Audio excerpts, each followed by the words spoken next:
This has been a long time coming. I began my Final Fantasy XIV journey a long time ago, back when we had main attribute points to distribute. But I took a long break from the game to start this channel and finally came back January 2019. And boy has it changed. With Shadowbringers right around the corner and my early access ready, I thought this would be the ideal time to do a video on the game, especially with so many of you wondering if it's worth the purchase.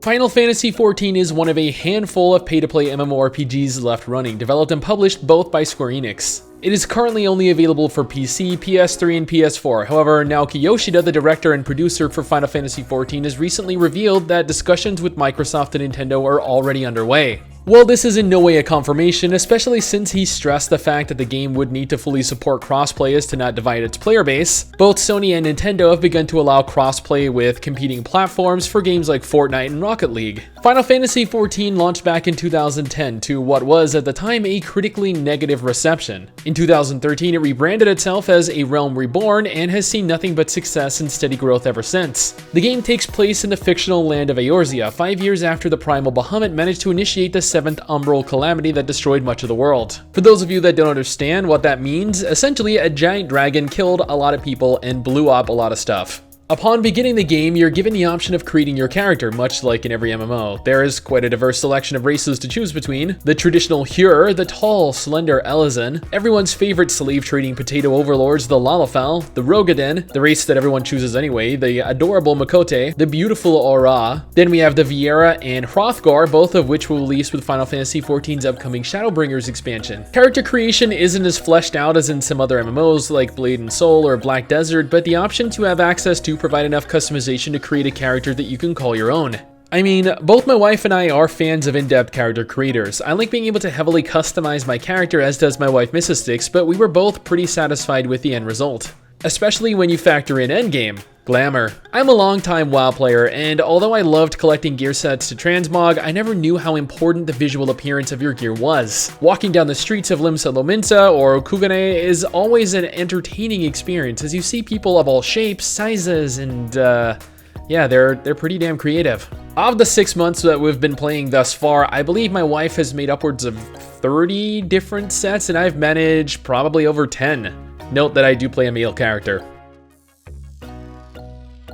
Although endgame really does have quite a significant emphasis on glamour, there's much more that the game has to offer. There are multiple ways of obtaining gear for endgame activities and multiple forms of endgame that is completely dependent on what you actually want to do. After completing the main scenario, my wife and I were pretty undergeared. Around item level 310, 320. Not wanting to be a burden on our team since I main a warrior and she mains a white mage, we opted to purchase some gear from the market board.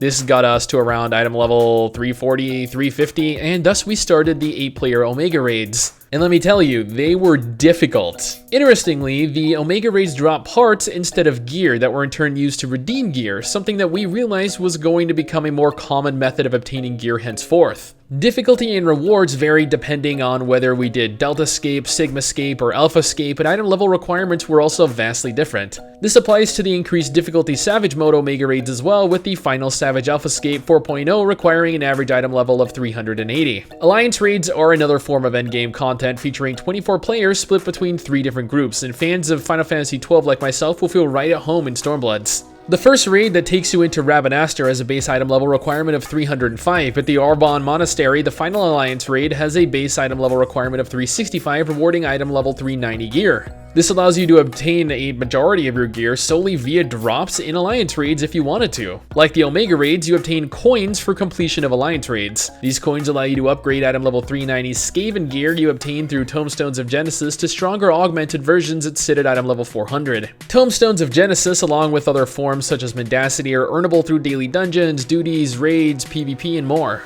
Then we have both 4-player and 8-player trials that have you do battle with monstrous primals. These are normally very difficult, at least the first few times you do them, but honestly, once you learn mechanics, they're not much trouble. So, endgame consists primarily of 4-player dungeons to farm tomestones, 8-player raids, 24-player alliance raids, 8-player trials, and all of these reward you with the most important thing in game: glamour. Or if you're a glutton for punishment, you could run Eureka for gear, but with Shadowbringers on the horizon, it's not really necessary and much faster to do via the aforementioned methods. Unless you want the relic weapon, then yeah, go for it. Spending so much time fighting would be a chore if you didn't enjoy the gameplay though, right? One of the most common complaints circling the community is that the game has a slow tab target combat system. Let me clear a few things up with regards to the combat though. Yes, at early game the combat is slow, it really is. There is absolutely no way around that. Anyone who thinks that low-level gameplay is engaging has never played this game at endgame, and I am well aware that dull introductory gameplay makes for an unenjoyable experience, but it does pick up rather rapidly. As a warrior at max level, each boss fight consists of the following. I establish aggro from the boss, I then begin my DPS rotation while watching the boss's attacks for AoEs or tank busters. Defensives are off the global cooldown, which means that if I see the boss readying a hit that would normally deal substantial amounts of damage, or an AoE that I could absorb some damage for my team, I have to make sure to react. I then need to keep up my damage buff, my damage debuff on the boss, and know when to pop my offensive cooldowns, which again are off the global cooldown. That's not taking into account my AoEs, my heals, or the taunts that I have, which again are off the global cooldown. During fights, you're paying so much attention to the boss, dodging attacks, popping cooldowns to survive or negate some damage so healers aren't forced to heal you so often that the global cooldown issue is non-existent. Or it is to me at least. I don't play DPS, but I know that my wife as a healer has a similar opinion, especially when DPS refuse to move out of AoEs. Honestly, I enjoy Final Fantasy XIV's combat. I am a fan of tab target and action combat both, and I feel like Square handled it pretty well here. Talking about being a warrior though, I just realized that I have yet to touch on classes, or as they're referred to in Final Fantasy XIV, jobs. In total, there are 3 tank jobs, the Dark Knight, the Paladin, and the Warrior, with Shadowbringers bringing in a 4th, the Gunbreaker. There are 3 healing jobs, the Astrologian, the Scholar, and the White Mage. There are 9 DPS jobs, the Bard, Black Mage, Dragoon, Machinist, Monk, Ninja, Red Mage, Samurai, and Summoner, with Shadowbringers bringing in a 10th, the Dancer. Then there's the Blue Mage, which is a limited job and the only one of its kind. You begin as a base class until choosing your job at level 30, and continue through the game as a job you choose. You learn job-specific skills as you progress through the game and are capable of swapping to any job at any time. Yep, Final Fantasy XIV has one of the most unique class systems in the genre. You don't level your character, you level your job. As a max level 70 warrior right now, I can change my job to a conjurer and go level as a white mage if I want to, changing back to a warrior at any time. This provides an interesting take on having ults. If every job can be leveled on the same character, then why do you need other characters, other than Glamour, of course? The jobs listed comprise the Disciple of War and Disciple of Magic roles, but there are 2 other types, Disciple of the Hand and Disciple of the Land. Disciples of the Hand are crafters like the Alchemist, Armorer, Blacksmith, Carpenter, Culinarian, Goldsmith, Leatherworker, and Weaver, while Disciples of the Land are, as you probably guessed it, Gatherers. They consist of the Botanist, the Fisher, and the Miner. So as you can imagine, there is quite a lot to level in game, especially considering that every single job has levels. Honestly, I am a huge Final Fantasy buff, having played Final Fantasy games since the original came out, so seeing so many classes I recognize is just, I don't know, it makes me happy, especially since I can experience it with my wife.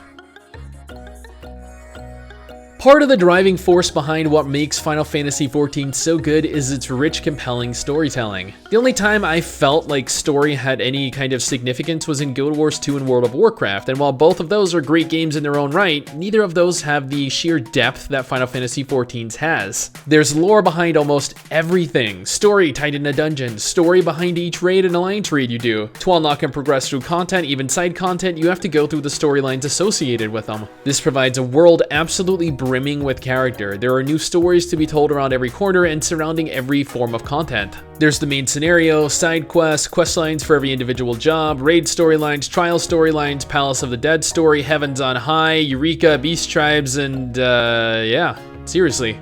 The main scenario also makes use of quite a bit of voice acting, which, especially concerning later expansions, has proven to be some of the best quality voice acting in an MMO and has made for some very impactful cutscenes. However, this is also a drawback for some people, as to progress through the game, especially since endgame is where you need to be to fully experience the game, you have to clear the entire story. With Shadowbringers launching this month, that is a significant number of hours to get through. This has been a topic of contention amongst current players and would-be players interested in the game, but turned off by the sheer amount of content needed to get through.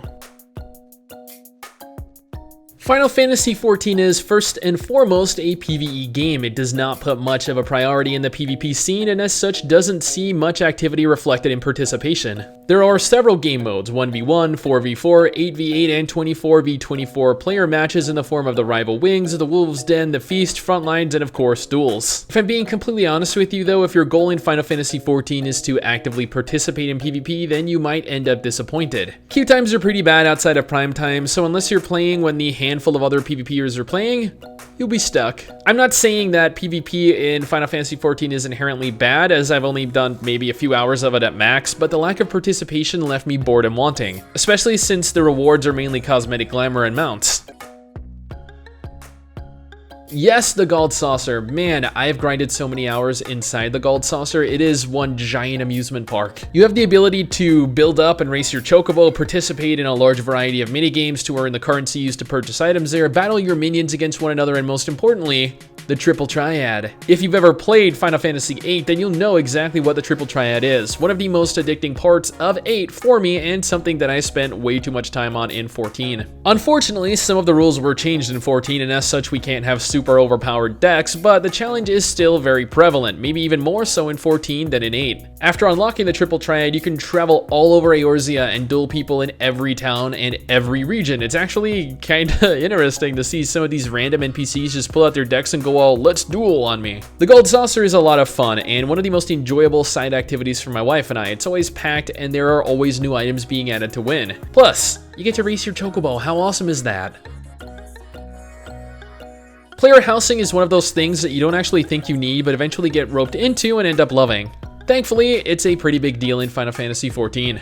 Players are capable of purchasing a plot of land in one of the 4 regions: the Mist, Lavender Beds, the Goblet, and Shirogane. You can choose to have a personal house or establish it as your free company estate. Estates house a crafting station and the ability to build airships, whereas personal homes do not. However, all estates have access to chocobo stables and aetheryte crystal to teleport to, a mailbox, summoning bell, armoire, and more. The interiors and exteriors are fully customizable with 3 different sizes of house to choose between: a small cottage, a medium-sized house, and a large mansion. There is so much customization associated with your house that I feel like an entire video would be better dedicated to the housing because there's just so much to talk about. The game is a purchase and pay model that requires you buy the game and every expansion as they come out and then pay for a monthly subscription as well. I know some people can't afford that, and that is completely understandable and a very relatable circumstance to be in. The combat is slow for some people, the story can be a little overwhelming to get through at times, there's a lack of PvP in the game, but at the same time, Final Fantasy XIV has some of the best tab target combat in the genre. The story is one of the most well thought out in an MMO and is very much a reason that the game has reached the level of popularity it has over the years. PvP in the majority of MMOs was always more of an afterthought rather than a focal point. The community is perhaps the friendliest and most helpful I've ever come across, with the exception of possibly Guild Wars 2. The game itself is worth every cent I've spent on it. With Shadowbringers coming up at the end of the month, I look forward to a further challenge. I've never been there at the launch of an expansion, so this is exciting. I'm excited. My wife is excited. In my opinion, Final Fantasy XIV is one of the few MMORPGs truly worth investing months of your time into. I could not be happier saying that this game is my main game now and has helped me cope with my leaving of WoW at the beginning of this year after being heavily disappointed with Battle for Azeroth. For anyone that wants to play with my wife and I, we currently play on Gilgamesh. Anyway guys, that is it for me. Thanks for watching. Don't forget to subscribe for more content like this, and I'll see you all next time. Peace.